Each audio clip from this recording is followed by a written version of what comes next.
Difficulty in video games is something that can be and is discussed at length. I mean, where do you even start? How about this video?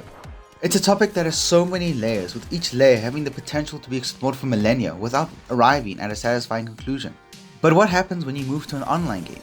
How does difficulty translate when a random element of real life players is sent in to ruin your day? Real life players represent such a random element that when you hop on for the first couple of times, you won't know what to expect.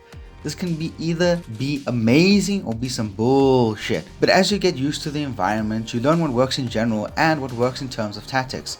Slowly you craft out a way to use the game's mechanics in such a manner that is comfortable for you and yet still competitive enough to compete. Later on, you figure out the most popular tactics and the most popular ways of exploiting mechanics among the community and adapt it for yourself along with everyone else, and thus the meta is formed.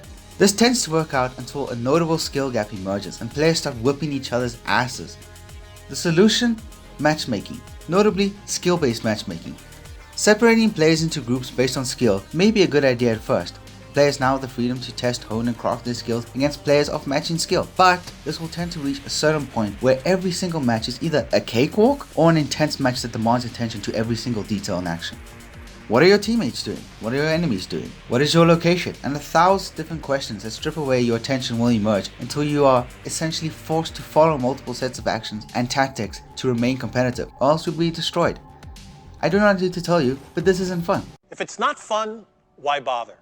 If I have to watch every move in a match or be forced to grind an obscene amount of matches just to obtain the map memory, I don't think I'll be enjoying myself that much. And if I'm not enjoying myself, then why am I even playing the game? I think I'll just go pick up a Yakuza game instead.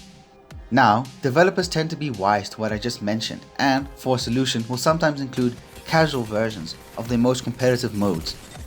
Apex, FIFA, Rogue Company. All these games that are very different yet split their players up into casual and ranked end up the same way. Players often feel when playing ranked after a certain point as if they're just being beaten down into the ground. Defeated or victorious, they emerge looking like they just came out of Dragon Ball Z fight. Sweat dripping down their forehead and no energy left. In ranked, the small details stand out so much more. Grenade placements, timing, collision detection, lag spikes, and a myriad of tiny details that usually do not play as crucial a role are suddenly thrust to the forefront, drawing attention away from the more basic and competitive actions. Having your attention split 1,000 different ways, demanding extreme focus, is draining and tiring. But after that, jumping into a casual match leads to a way easier time where players mostly destroy everyone else. So which is more fun?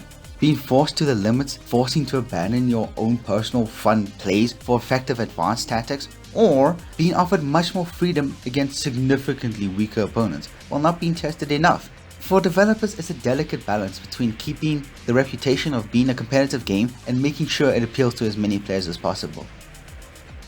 All videos on the site against skill-based matchmaking cite this dichotomy and recommend random matchmaking as a better alternative. If a game is popular enough and has more of an open design, then random matchmaking tends to be better. Everyone treats the matches somewhat less competitively, leaving behind more intense attitudes, but still remain on their toes, knowing that they could face off against players much better than them.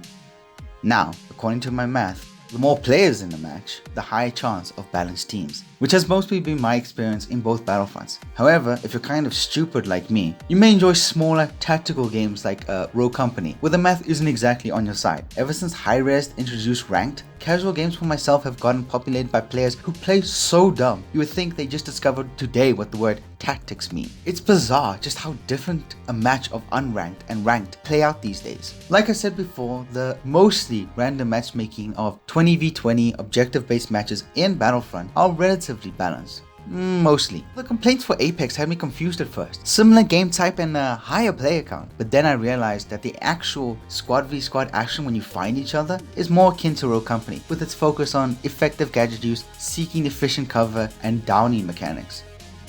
In both situations, skill and luck are very important, leading to way more intense situations than anything Battlefront has to offer. So it's no wonder why Apex players would have the feelings that they do, calling back to the days of pre-rank with mostly random squads as better days.